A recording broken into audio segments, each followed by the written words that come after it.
Eu nasci numa família abastada e tive acesso a uma boa escolaridade, a muito boas informações e vivi sempre num patamar médio-alto. Mas uma coisa sempre me incomodou, a existência da miséria, das periferias. Quando eu era menino ainda, 6 anos de idade, minha mãe me levou para uma favela para distribuir pães e eu fiquei estarrecido. Eu vi crianças da minha idade vivendo em situações que eu não imaginava. E a partir dali eu comecei a questionar por que tem pobreza, por que tem miséria, por que essas pessoas estão assim. E as respostas não vinham, a resposta era sempre foi assim, sempre vai ser, parar com isso. E isso foi me acompanhando, mas me marcou de tal maneira que sempre que eu podia, eu observava as pessoas mais pobres, os empregados, nos clubes onde eu ia. Eu tentava me aproximar, eu queria entender essas pessoas e eu conseguia a simpatia deles, mas não era a simpatia deles que me interessava, eu queria sentir igualdade. Então eles me tratavam muito bem, mas quando eles se tratavam entre si, eu percebia que era diferente. Entre si eles falavam com igualdade, comigo eles eram gentis. Percebi que no meu meio social, nas crianças e nos primeiros anos da adolescência, aquele assunto era incômodo, ninguém queria falar sobre isso. Eu questionava a arrogância da minha classe diante das pessoas mais pobres. E eu era visto como um extraterrestre, um cara estranho, um cara meio maluco. Então eu via que tinha milhões de miseráveis, milhões de pobres, e não entendia, não conseguia entender. A minha classe fugia dessa visão. Meu pai era militar, e o pensamento foi exatamente esse. Eu não quero fazer nada do que me apresentam. O que eu vou ser na vida? De repente acendeu uma luzinha, militar. Claro, eu sempre vivi no meio militar. Meu pai me apresentou o exército como um fator de segurança pública, como uma coisa boa para todo mundo, que protegia o povo.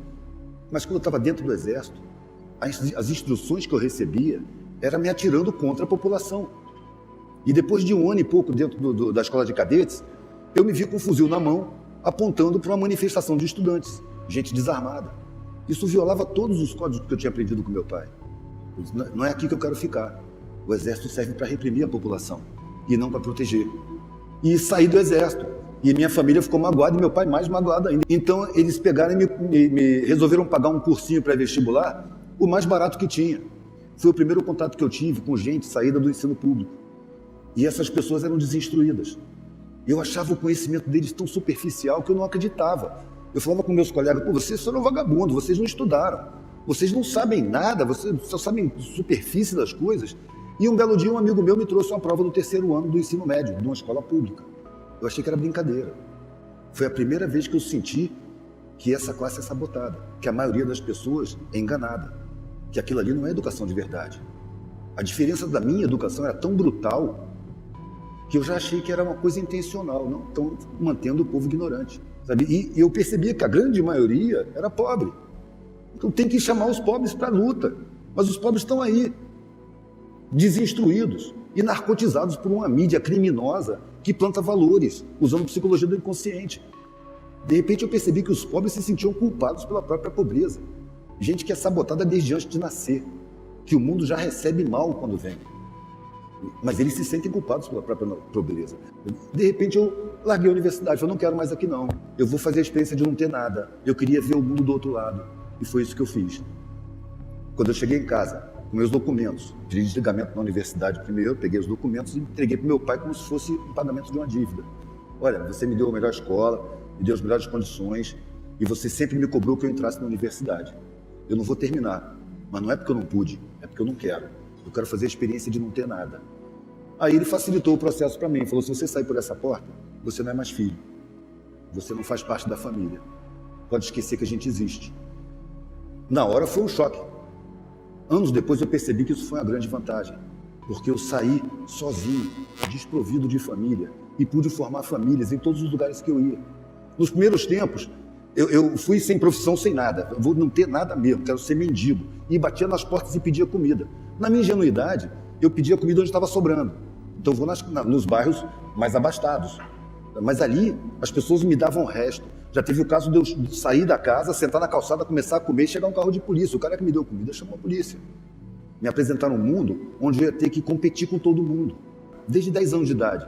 Ganhava um monte de coisa. No exército eu ganhei troféu de corrida, e fazia ciclismo, ganhava também. Mas quando eu fui chegando mais velho, mais novo você não percebe, mas mais velho, eu comecei a perceber a tristeza dos derrotados. Aí perdeu o gosto da competição. Eu não quero produzir esse sentimento. Eu não quero mais competir. Mas o mundo cobra que você entre nessa. Quando eu falei com o meu tenente no exército que eu não quero mais competir, eu comecei a ser perseguido. Porque eu era medalhista. O mundo estava me cobrando. E quando eu fui para o meio da periferia, eu percebi que a competição é uma grande falcatrua. Nós não estamos nos preparando para viver numa sociedade harmônica. Quando eu era moleque, eu achava que a pessoa era médica, o cara escolhia a profissão da medicina para diminuir o sofrimento das pessoas que sofrem. E hoje eu vejo que não. Faz medicina para ganhar dinheiro, para ganhar status. O cara fala, não vou para um lugar onde não tem médico, porque não tem estrutura lá. Ué, mas é exatamente porque não tem estrutura que precisa de médico lá, está cheio de gente. Essa mentalidade empresarial foi implantada na sociedade. Eu acho que a miséria é uma coisa planejada. Um fator determinante nesses momentos foi o encontro que eu tive com um senhor de quase 90 anos no meu prédio, que nunca tinha falado comigo além de oi. Ele estava sentado na saída do prédio e de repente eu estava saindo e ele me chamou para conversar. Ele falou assim, olha, eu fiz tudo o que me disseram para fazer. Eu sou um cara bem sucedido na vida.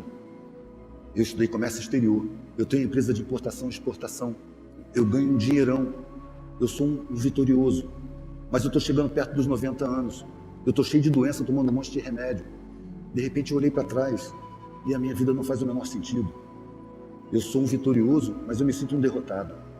E foi aí que eu comecei a entender o mundo, foi aí que eu comecei a valorizar as pessoas que são desvalorizadas na sociedade, porque no meio que eu fui viver, no periférico, as relações eram muito mais bonitas, as pessoas eram muito mais solidárias. A ignorância era crassa, é óbvio que era crassa, e é ainda, mas por uma atitude programada da sociedade que nega a educação a essas pessoas. A vida que é apresentada para a gente não satisfaz. Eu peguei algumas caronas com empresários bem-sucedidos e todos eles declaravam angústia.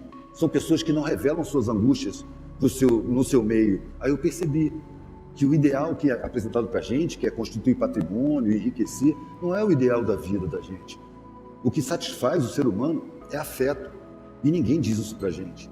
Uma vez eu estava numa periferia, eu acho que era Fortaleza, e eu estava numa casa abandonada e vários mendigos dentro, e um era bem velhinho e estava morrendo. Eu cometi o deslize de falar, vamos levar ele para o hospital. Eu só ouvi uma voz assim, você está maluco, deixa ele morrer em paz. E eu vi o cara morrer sorrindo, com o cachorro dele lambendo a cara dele. Esse cara era rico. Enquanto que o cara lá que era rico de grana, era pobre, porque não tinha afeto. A gente esquece do afeto. A sociedade não aponta o afeto como objetivo de vida. E a gente vive iludido. Quanto mais você alcança objetivos materiais, mais insatisfação você tem e você estabelece outro objetivo material. Isso é um grande engano. A gente está cercado de mentira por todos os lados. Eu penso que a sociedade foi construída por uma elite, os reis, que precisavam provar sua nobreza. Eles moderaram a sociedade de forma a favorecer uma minoriazinha ínfima e submeter a grande maioria.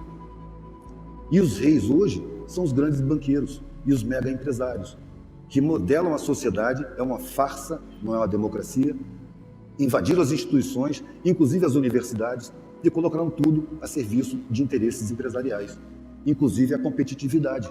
Ela evita que as pessoas se unam, que as pessoas percebam, é um inimigo do outro.